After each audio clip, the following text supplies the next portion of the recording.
Okay.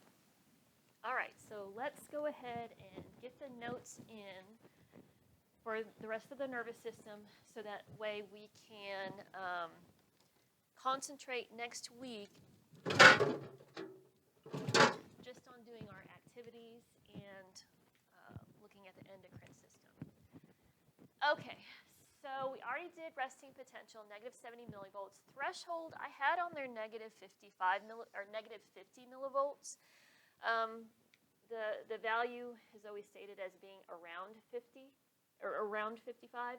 Our activity said 55, and that was kind of pointed out to me, and I hadn't noticed that there was a difference between that. So I went ahead and changed it just so it matches our activity. So if you would, go ahead and change the threshold value to negative 55 millivolts. I don't know where I got 50 from, but I'm thinking it was around 55. Okay, we have depolarization on there. The peak of depolarization is a positive 30 millivolts. Repolarization, hyperpolarization, you are looking at in the activity, and that's when those potassium channels are dumping potassium out. The pump is still putting out 3 sodium charges each time, so there's more there's more positive charges going out than in because those potassium gated channels open up and everything dumps out fast because of the concentration gradient. There's much more inside the neuron than outside. And because the pump is still working, because the pump's always working, and because it's putting out 3 sodium positive charges, so there's a lot more positive charges going outside than that's coming into the neuron. So that's making the inside of that neuron much more negative, but remember when we say negative, it's just really a whole lot less positive when we're talking about sodium and potassium. Then restoration of resting potential. So we need to restore that resting potential. Restoring that resting potential is like setting that line of dominoes back up again so that we can knock them down again. During this part, potassium and sodium channels are closed and the pump is working. So the pump is the one that's restoring that voltage, restoring that resting potential, that negative 70 millivolts. All right, so action potential we talked about is being all or nothing. So yes, I can have a stimulus that sort of moves that first domino, but we have to knock it completely over for that action potential to run down the neuron. We have this diagram in our HBS course file. So A is resting potential. This right here are negative 70 millivolts. This is representing that area of resting potential. B is threshold. So it's not really as good on this graph as it is on that graph in our activity. But when we move up and we reach that negative 55 millivolts, that's when we're hitting threshold. And as soon as you hit threshold, look how fast this accelerates. Whoosh. We are moving way up this graph, way up to a positive 30 very quickly. This is not happening fast. It's happening fast right here. Repolarization, notice that's also a really steep line, a really steep slope. So this is happening relatively quickly as well. Hyperpolarization, we've got a whole bunch of potassium out. We've got the sodium still being pumped out. And so it's bringing it down below our negative 70 millivolts. Then finally we have restoration of that resting potential because we're getting it back up to where we're at over here at A. So A, resting potential. B, threshold, negative 55. C, this is our depolarization and this is the peak. So this whole green section right here, that's the depolarization. Repolarization, that's this entire blue section right here as we repolarize. E, hyperpolarization, is when we're down below our resting potential. We're even more repolarized. We have an even lower charge than the resting potential. And then restoration of that resting potential. The big ions here that you are working with are sodium and potassium. They're positive charges. There are other ions that work, but for our intents and purposes, right now this is the good enough. This is just fine. Right? So the picture that we have below that, that's the synaptic cleft, that's the synapse. So synapse is the area. Synaptic cleft, we're looking specifically at that gap between the neurons. So first, that nerve impulse, that action potential, goes all the way down the axon and reaches the axon terminal. When it gets to the axon terminal, being down there at the axon terminal is going to have those gated channels for calcium to open. Now, calcium can enter that axon terminal. So the impulse reaches the axon terminal, it stimulates the calcium channels, and calcium enters the presynaptic terminal. So action potential gets all the way down the axon, it signals calcium-gated channels to open up, calcium comes in. Because calcium's moving along its concentration gradient. It's more outside than inside at that point.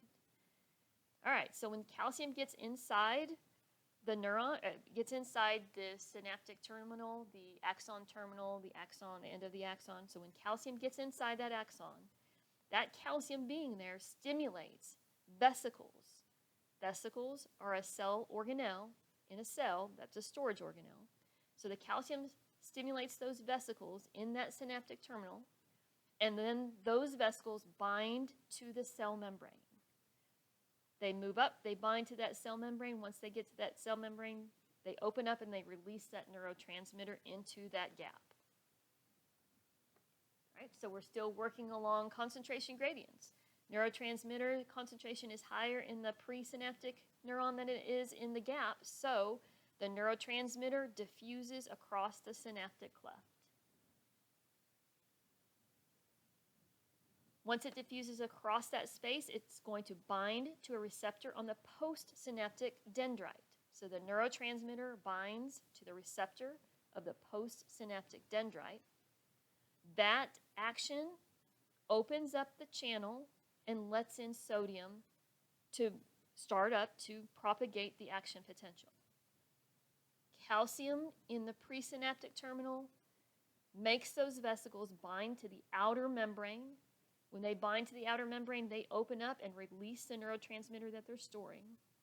That neurotransmitter diffuses across the cleft, across that gap. The neurotransmitter, once it gets across that gap, it binds to the receptor, and it causes that receptor to open up sodium channels, and when those gated channels open, sodium goes in. Once sodium comes in, it's just like that action potential activity that you did. It's going to propagate an action potential. It's going to continue an action potential. Last step is the neurotransmitter gets broken down or it gets taken back up into the presynaptic neuron. So, looking at the picture in this one, I mean, we still have sodium and potassium that's at work, but calcium is the big ion that's important here.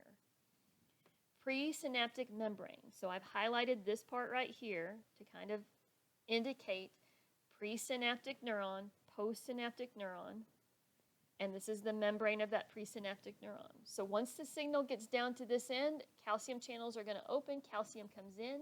These are all my little storage vesicles, and the dots inside represent those chemicals, those neurotransmitters. So that calcium gets in here, and that tells those vesicles to bond to this presynaptic membrane. And once it bonds to it, that's going to pull it open, and these little neurotransmitters are going to be able to diffuse across that gap. Once they diffuse across that gap, these are my receptors. So some of those neurotransmitters can bond to those receptors. They make those receptors open, and then sodium can come into this neuron. When sodium is in this neuron, it triggers more sodium-gated channels to open up, more sodium whooshes in. That gets you to your depolarization, and the signal moves along. Underneath this, just to give us a little bit more, a little clearer diagram maybe of what we've got going on. So here is my axon of the presynaptic neuron. This is basically the axon terminal, synaptic terminal. They do differentiate between those. What did I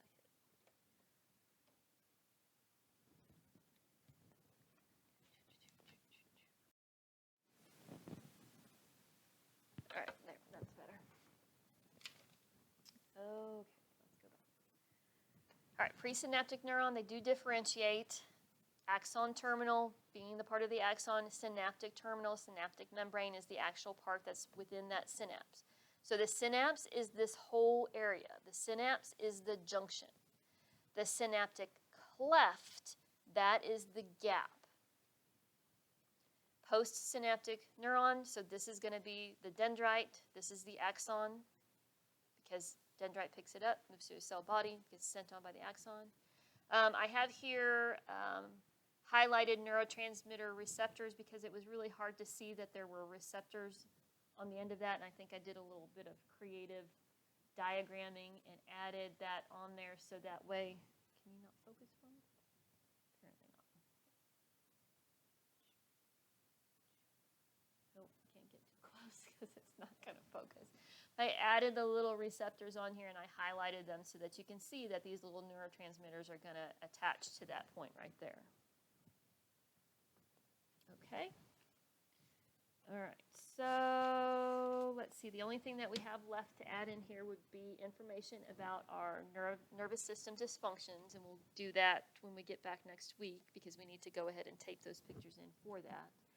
You have an HBS test coming up that Tuesday after spring break. Covers muscular system, covers nervous system. Go through your muscular system notes, go through your nervous system notes. We have lost so many days of review that we would have done a little bit of review in class. That doesn't mean anything because you can do that exact same thing at home, but once again, you have to do that. You have to do the thing. So make sure that you're going over your HBS notebook, your course file. You have the packet that's a review packet. If you need me to send you that over the internet, I can do that. Just let me know. If you have any questions, any issues, make sure you contact me.